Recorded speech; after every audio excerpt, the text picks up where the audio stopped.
Okay, let's start chapter 3. Um, we'll probably get about halfway, and then we will uh, finish on Friday. And so, chapter 3 is where it all begins, right?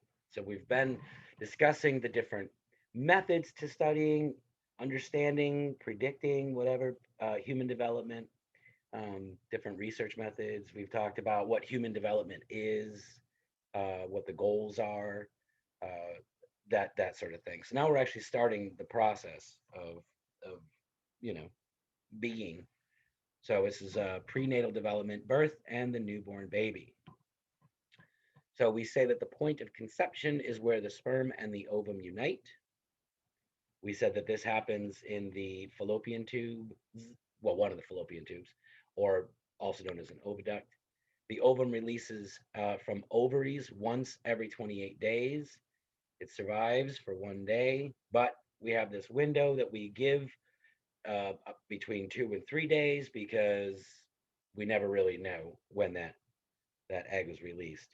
Um, so basically, what happens is that there are a bunch of oocytes or ovum, and there's one that's a little more mature than the rest, and it's basically just squeezed out, just popped out from the ovary, and it lands on these little finger-like extensions, and it kind of forces it down into the oviduct, and then down to the horns, and then to the uterus, and if it's not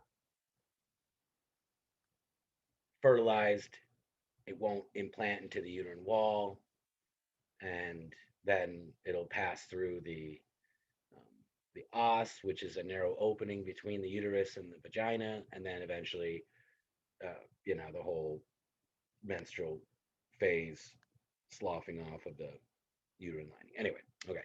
So the sperm will live in the fallopian tube for up to 6 days. So um, they say that it, uh, day one of a woman's menstrual period is when she begins to menstruate, and that lasts, average somewhere between 3 and 7 days. The average, I think, is like 4 to 5. And then about, they say, between days like 13 to day, like, I want to say like 21, they give like an 8-day window of abstinence, where you're not supposed to have sex if you're not using other forms of protection, um, and then you can have at it again. So for the next whatever, 21, 7 days. So that brings me to a question. What is the difference? Has anyone ever heard of the estrus cycle?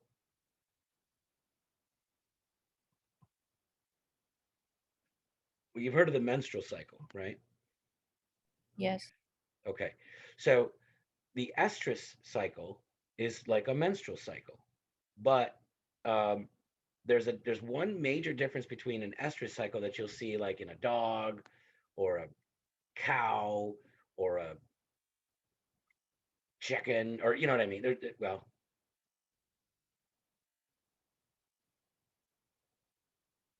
not sure about chickens. I don't know. Wait a second. I don't think chicken. No, bird avian species don't have estrus cycles. No, they don't. We're talking specifically about mammals. Okay, so pick a mammal, any mammal, right? And there's a difference between an estrus cycle and a menstrual cycle. And like dolphins, they have menstrual cycles. See, there's another example that's not coming to mind. But basically, the main difference between an estrus cycle and a menstrual cycle is that um, the species where there is sex drive during the menstrual phase, during the actual bleeding phase, the sex drive exists, it persists. Where in those species, which is basically every other species, mammalian species, the females are not interested in intercourse. They have their sex drive drops significantly. And so why do you suppose that is? Meaning, let me go back. Let me go back.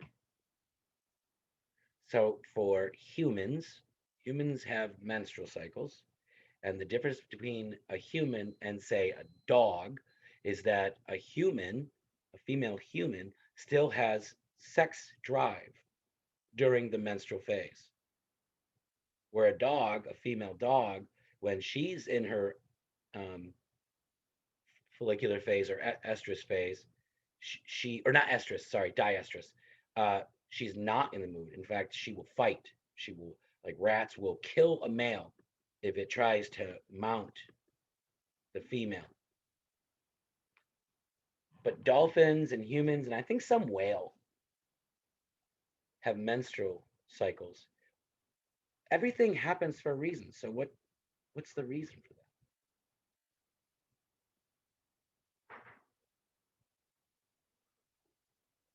Someone give me a guess and then I'll move on and I'll just tell you the answer. Is it because there's no chance of pregnancy? Like it's almost like there's pointless to do it at this time. Okay, yes. So it's a waste of energy, it's a waste of sperm, you're absolutely right. So there's no benefit to it. There's only a reproductive cost. But wait a minute. So then why do humans and dolphins do it? Because we actually derive pleasure from sex. There you go. It serves a purpose other than reproduction. I mean, it does serve the purpose of reproduction, but by making sex pleasurable, it improves the bond between the individuals. So basically, because we're such a social species, a highly intelligent social species, sex has to be something other than for reproductive purposes to us. It has to mean something to us.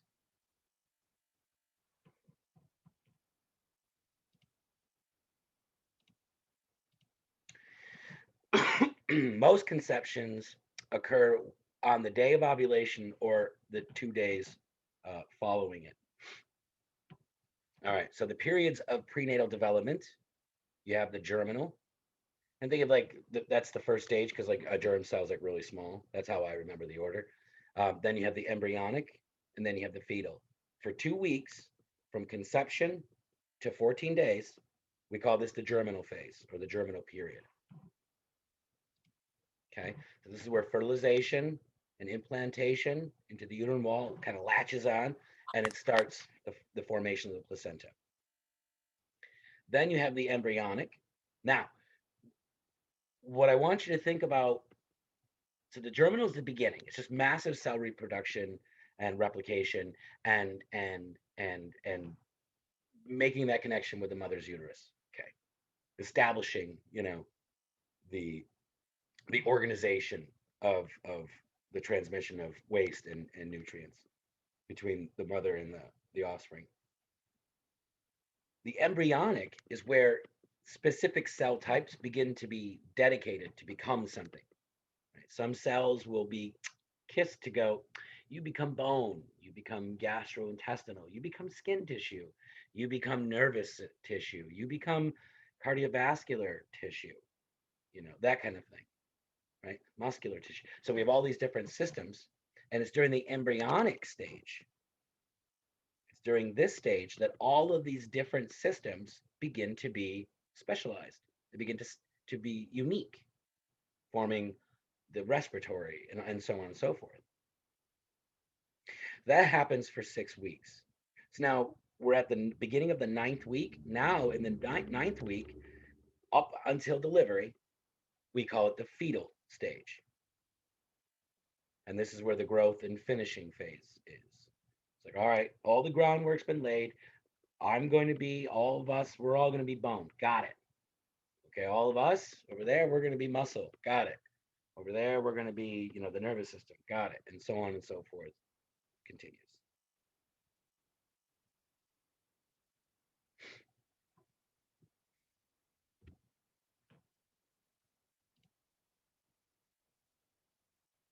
So here are the female reproductive organs.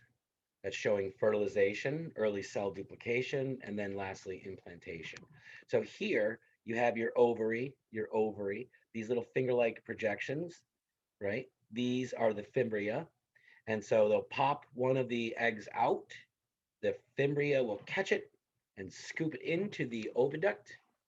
It then starts to float down in the oviduct or the fallopian tube. It's lined on the inside with these like little cilia that just kind of like moves like one of those wade pools, like a lazy river kind of thing, and it just kind of like slowly, gently moves the egg down toward the uterus. So the sperm cells have been um, placed into the vagina through the os, which is this canal. This section is called the cervix, and then up they'll travel, and some will go this way, some will go that way, and to fertilize the egg. Now the fertilized egg is a zygote, and it travels down, becomes a blastocyst, and essentially what we have here are just cell divisions taking place. And then finally, it travels down to the uterus, implants into the uterine wall. And that's what we need to know for this part. Any questions? No. No. So I may ask you when the germinal period is, what the basic achievements are. So it's in the first 2 weeks. Achievements are fertilization, implantation. That's what I would ask you. And this the happenings. I don't know, for lack of better words. Uh, what occurs during this is this development of the feeding and protective structures. So what's happening is the amnion, chorion, which is a covering around it, the yolk sac, a placenta, which is where this communication occurs, and the umbilical cord begin to form. It looks nothing like this at this point. They're just showing you what it's going to look like eventually. Now, the embryonic period between weeks from the start of the 3rd week until the end of the 8th week, the most rapid prenatal changes occur. Central nervous system, internal organs, muscles, skeleton begin to form. Heart begins pumping blood. Neurons develop rapidly. External features form like the eyes, the ears, the nose, the limbs. Soon we're going to be talking about, in this lecture, we're going to be talking about fetal alcohol spectrum disorder. And so this is when it's most damaging, exposing the fetus to teratogens, which would be, environmental agents that are, bad. It's the embryonic period. That's where the most damage happens. Now, the fetal period, from the beginning of the week nine to the end of pregnancy, and yes, we do have trimesters. Okay, so they're just basically separating them into 3. And so we would say it's between 12 and 13 weeks, because the average is about 38 to 40 weeks gestational period for a human. So the first trimester, organs, muscles, nervous system organize. This would be all during the embryonic period. Lungs begin to expand and contract. This would be more towards the fetal period. And the sex of the fetus is visible. So sexual differentiation, physical sexual differentiation, begins to be noticeable around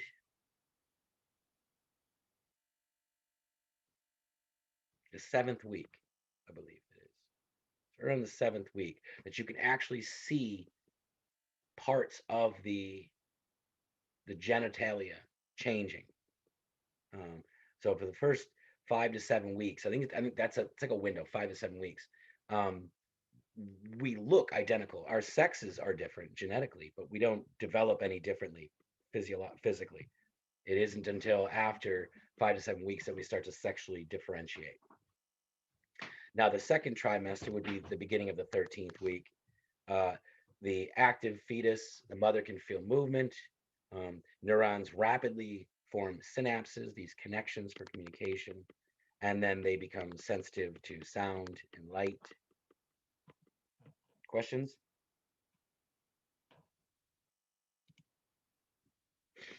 Fetal period is the 3rd trimester, so it would be the beginning of the 26th week. And we say the age of viability is 22 to 26 weeks. That means that the odds of a baby being born prematurely before the 22nd week of them surviving is very slim. If we can hit that 26th week, we have much, much, much better odds. So during the third trimester, extensive body growth, rapid gains in neural connectivity and organization, the beginnings of personality. We know this from reactivity. Babies will respond in the womb differently to different stimuli, sights, light exposure, sounds.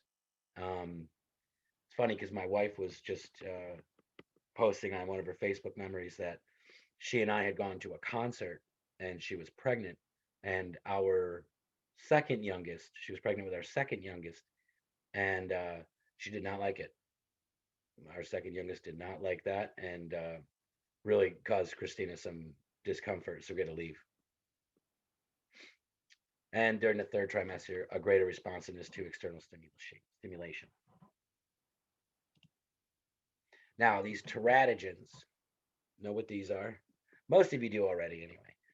Environmental agents that cause damage during the prenatal period. The effects of the teratogens depend on the amount or dose. Heredity, as in some are more, I don't want to use the word resilient because it doesn't, in psychology, doesn't really mean that. But some are more guarded against the effects of teratogens than others, and some are more sensitive to them. The presence of other negative factors. So if you have someone who is exposing their fetus or whatever to whatever the teratogen is, some substance, carcinogens, nicotine, something, but is also going through a stressful situation, it exacerbates the effects of the teratogens. And of course, the age and prenatal sensitive periods. That's where I was referencing the embryonic period being when we start to form our organs, where we become most sensitive to whatever we're exposed to, in good ways and in bad ways. So these delayed health effects may show up decades later. You may not even know there are issues until, well after puberty. So looking at specific weeks of development and when we are most sensitive to different environmental stimuli, exposures of teratogens. So the first 2 weeks, usually not susceptible to teratogens. During the embryonic, from the 3rd to the 8th, when these major, I don't want to say achievements again, but these developments occur. The central nervous system in the 3rd week, the eye, the heart, and then the eye continues in the 4th and the 5th week, teeth, then the eye continues into the 6th week, and so on and so forth. So what they're saying is that there are different stages in our prenatal development where we are more susceptible to damage caused by a teratogen. Mm-hmm. Notice how they call out the palate, right? The roof of your mouth. So what are some teratogenic substances? Drugs, like prescription drugs, non-prescription drugs, illegal drugs, tobacco, alcohol, radiation, and environmental pollution. There was this one case, was it Love Canal in the Buffalo area? I think that the town was called Love Canal. And there was something in the water, and the women who were getting pregnant, they were all having like all these deformations in their babies. They didn't know why for a long time. So that's an example of environmental pollution. Infectious diseases, which we'll talk about in a second. So some common teratogenic drugs, prescription and non-prescription drugs, isotretinoin, I don't know, acne treatment, aspirin, caffeine, antidepressants, illegal drugs like cocaine, heroin, methadone, marijuana. Other high-risk behaviors may also contribute to outcomes. There was this one drug called thalidomide, that was used to treat nausea, like morning sickness or something. And it worked really well. And all of these babies, they were prescription drugs. A whole bunch of the babies that were exposed to thalidomide, it messed with their limb development. They came out with entire limbs missing or partial limbs missing, and so they stopped using thalidomide. Obviously,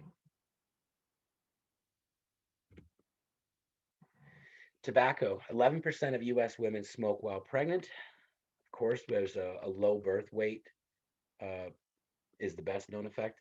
In fact, I remember my mom telling me that when my mother is small and she has always been small and like petite, and her doctor, her obstetrician, told her to continue to smoke. She was advised to smoke because at that time they didn't know what the effects were. They just knew that you'll have small babies and that'll be easier for you. She was actually recommended to smoke. It also increases the risk of miscarriage, premature birth, abnormalities, disease, long-term attention deficits, uh, learning and behavior problems, and of course, second-hand exposure also increases. Somebody trying to get it now. The risks. Second-hand exposure also increases the risks, which makes sense.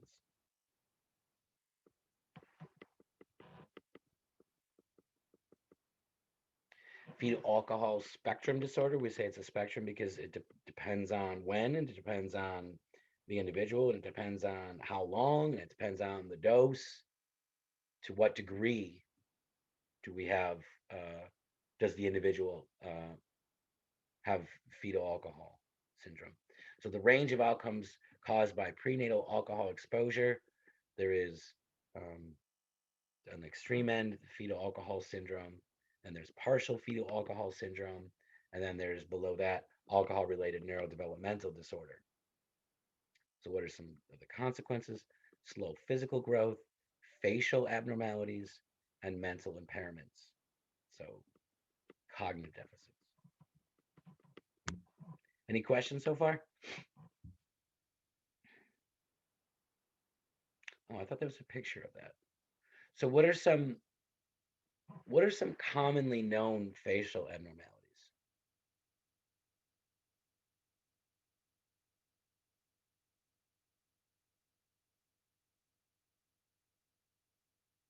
Does anybody know? Is that like a cleft lip? It's a flat philtrum, which is that divot here. It's flat and thin-lipped.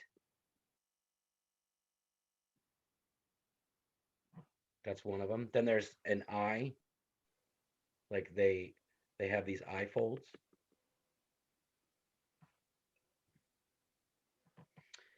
Radiation, even low-level exposure is harmful.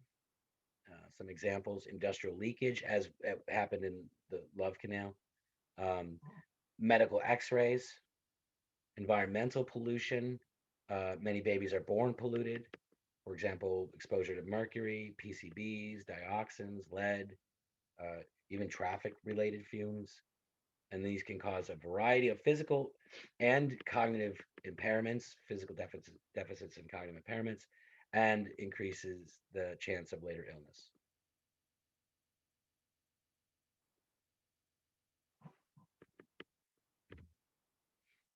Infectious diseases can cause extensive damage. Threat is greatest during the embryonic period. Again, there's a theme here. Viruses like rubella, chickenpox, mumps, HIV/AIDS, herpes simplex 2, and then some bacterial examples: chlamydia, syphilis, tuberculosis, some parasitic examples: toxoplasmosis and malaria. What is toxoplasmosis? I know that there are some others in this room. I know there must be who are familiar with this. What's toxoplasmosis? Where do you get that? What do they say to pregnant women? Cats. What part of cats, though? What are you talking about? Like, you're not supposed to clean the cat litter box if you're pregnant. Right. Yep. Cats. And you know where else they found it? Horses. Horses. But yeah, don't clean if you're pregnant. Don't be cleaning the litter box. So some other maternal factors that contribute to the appropriate development or abnormal development. Exercise is good. Nutrition, the emotional stability, the Rh factor incompatibility, so antibody incompatibility, the age at conception of the mother, and then how many births the mother's had previously. So you should know that a healthy pregnancy, there will be about 25 to 30 pounds of weight gained on average. Prenatal malnutrition can damage organs and the central nervous system, increases chances of later illness and disease. So this is why a lot of women, for the vitamin mineral enrichment is crucial, they'll take this folic acid supplement. I remember my wife having to take that folic acid. And she was like obsessive about things. Like, I remember, like, she's not even a cold cut person, I wouldn't say. I wouldn't even say that. No, maybe she is. But I remember she was like, can't eat cold cuts. So she'd have to microwave them first. Has anyone heard of that? Yeah, my doctor told me that. Yeah. And then you'd stay away from sushi, or at least the raw. Hmm. Yeah. Sashimi. That was a bummer for her because she really likes sushi. Emotional stress, right? It deprives the fetus of oxygen and nutrients. Stress hormones cross the placenta. These are the cortisol, the epinephrine, norepinephrine, causing a dramatic rise in the fetal stress hormones. This is associated with negative behavioral outcomes in children and youth and risk of later life diseases. So, social support greatly reduces the risk of complications while in pregnancy, I mean.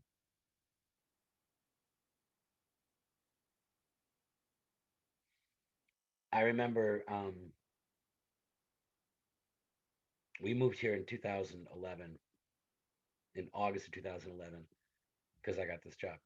And my father died 4 months before that. And my wife and I were very, very close to him. And so it was very stressful. Oh, the point is, she was pregnant.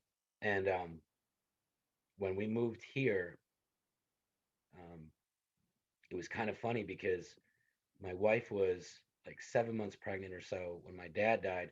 And then I had an interview at the college. Um, it was May 17th of 2011. And um, so we had at that time three older ones. And so she was like, whatever, 7.5 months, 8 months pregnant. And her obstetrician said, yeah, you can go. It was like a 6-hour drive. So we get here in Plattsburgh on the 16th, and I have my interview at like 8 o'clock in the morning at the college, at Clayton Community College. And I would say sometime around 9 or 10 o'clock on the 16th of May. We're staying at that, that Super 8, that really, the Super 8 in, Oh my God, you stayed at the Super 8?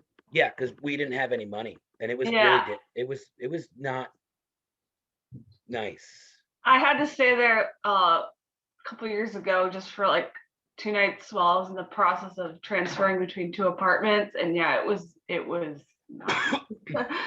Yeah, it was really cheap, which is what we were going for. Yeah, same. So, yeah, so I had my interview on the 17th, and then on the 19th, 2 days later, I had another interview for a position at a college in Massachusetts called Quinsigamond. Anyway, so at about 9 o'clock on May 16th, the night before the interview, my wife goes, I'm having contractions. And I'm like, please don't do this. And so it was sometime around midnight, 1 in the morning, that we packed all the kids up and drove to CVPH. And doesn't she give birth at like 3 or 4 in the morning 4 hours before my interview, and my wife's mother and her sister drove up because they're from lower New York in Orange County. They drove up overnight. Literally, I took the kids, I left my wife, I took the kids, went to the hotel, back to the hotel, took a shower. Now, this is I pulled an all nighter on this one, obviously. Took a shower, got out of the shower, got dressed, and it was like, I don't know, 15 minutes before 8 o'clock. And they showed up, her sister and her mother, and I went to the interview. And I was emailing the people, the college personnel. I was like, oh, this is whatever. This happened, just so you know. I might be late, but I was on time, did the interview, and I think they were so impressed that we're not from the area. My wife gives birth the night before, or actually not even the night before, that morning, and I'm still at the interview. So they understood. They're like, okay, well, he's committed to his work.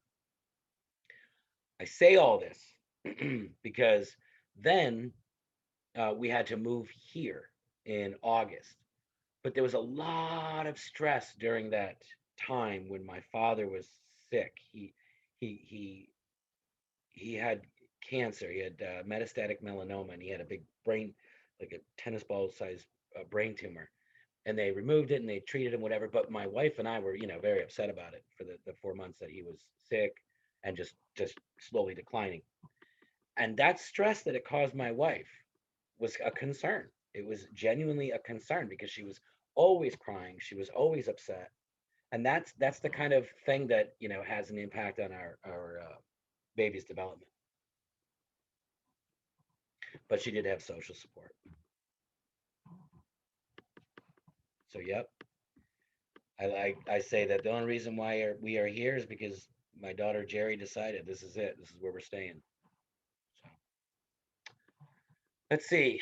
Social issues dealing with health. The nurse-family partnership, reducing maternal stress and enhancing child development through social support. Home visiting programs for low-income, first-time pregnant women through the child's age of 2. These programs reduce pregnancy complications and preterm births. The mothers in the program experience fewer subsequent births. They have more contact with the child's father, more stable relationships, less welfare dependence, and the benefits to the children: higher language and intelligence scores, fewer behavior problems, and less teenage substance abuse. So what does all this mean? So all of these outcomes are a direct result of social support programs.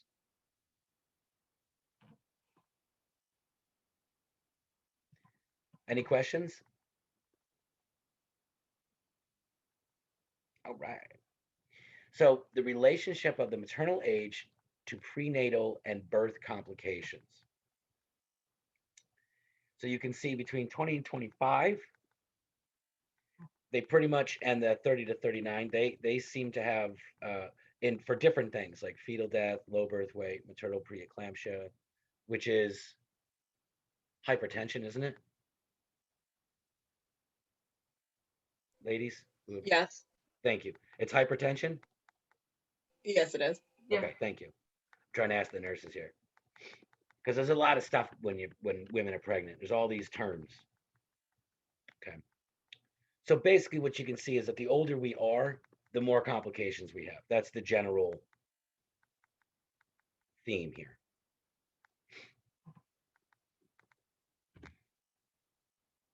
So the importance of prenatal care.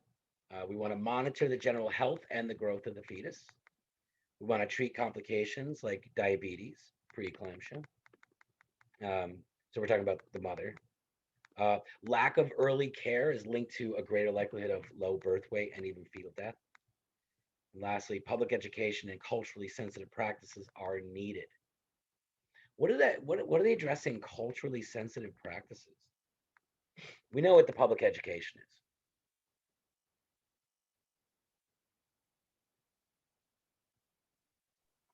Probably like how some people, we all come from like different cultures and stuff.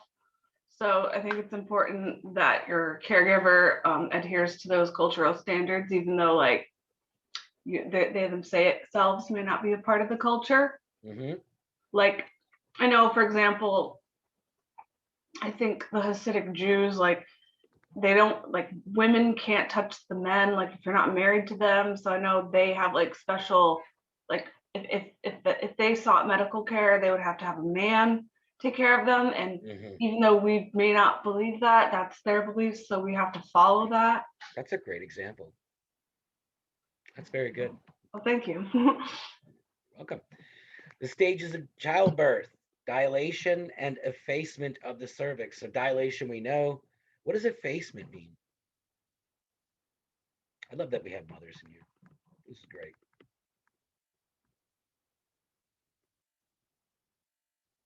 It's when the cervix thins and gets like Perfect. stretches.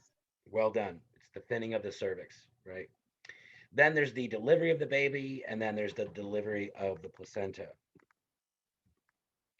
So the 3 stages of childbirth. Stage 1, the dilation and effacement of the cervix. Contractions of the uterus cause the dilation and effacement of the cervix. Then there's transition. That's when it's reached when the frequency and the strength of the contractions are at their peak and the cervix opens completely. Then stage 2, there's the pushing. With each contraction, the mother pushes, forcing the baby down the birth canal, and the head appears. Then the second part to stage 2, the birth of the baby. Near the end of stage 2, the shoulders emerge, followed quickly by the rest of the baby's body. I remember when my kids were born, I was watching them. You see the head, and then the head's there, right? It's just like right sticking out. And then they have to get to the shoulders. And I remember when I first saw the shoulders, it looked like just a bunch of sausage links connected, like this, like the arm here, and then the arm, the second part here, where the the humerus and radius, and it just, I don't know, it looks like a big pie, like this head, a torso, and it's like sausage links attached to it. It was just the weirdest thing. Um, but yeah, so I've always so and then stage 3, delivery of the placenta. I still don't understand. Of course I don't. This is a silly question, but I've always wanted to ask it. I don't know why I haven't asked my wife, but I've often thought of it. Maybe I never thought of it when she was around. For the women who have given birth here, wouldn't mind explaining or detailing or whatever, describing. When they say push and bear down, what what does that push feel like? The only thing I can imagine is like, and this is very naive and very ignorant, and I'm male. I've never given birth, but I'm looking at Patrick's face. Patrick, have you ever thought about pushing, bearing down? And the only thing that I can think of is like having like a tough bowel movement or something. Like that's the only thing I can. That's about exactly what I think too, but like you said, I have no perspective, but that's exactly what comes to my mind as well. Right. So there's got to be a whole separate feeling, of course, and system of pushing. So I guess if there are any women here that would mind describing what that is, what when they say push, what are you pushing? Your diaphragm, like your stomach muscles, kind of thing? My mom said, well, because I give birth in June and she's like preparing me, sort of. She said that it feels like when you push that you like are taking a big, huge bowel movement. So you have to like use those muscles. She said that's what it feels like.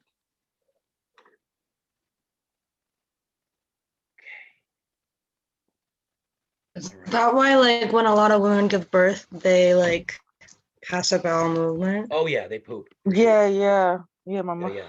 my mom said that happened when she gave birth to me. I think my wife pooped every time. But you're just so like focused on like getting through this, It's a non thing, completely non thing. Now, okay. Does anyone want it that has given birth say what it is? That can anybody confirm or add or edit or anything? or is that it? It's similar to like when you were to have a bowel movement, but at the same time, it's different because some of it your body is doing on its own, and like some of it is just involuntary. And so it's like when it's time, your body is during the contractions kind of pushing for you. So you just kind of go with that and help your body along. It's a lot like you use your abdominal muscles, you use like all of the like it's so hard to explain because Yes. it's not all like you consciously doing it. Your body Yeah. knows what to do. So okay, okay. Thank you, Heather. So think of now. Let me see. I want to find. This is. I'm not. I swear I'm not being sexist about this, but I just want you. If you can see Patrick and my face, I want you to understand like how clueless men are. Okay. So when a woman has her period and she may or may not have cramps, you feel specific muscles in the uterine wall, right? These are very they're unique muscles, right? Or do you mean like your pelvic floor muscles? Or do you mean Having a period and you feel those muscles cramping. right?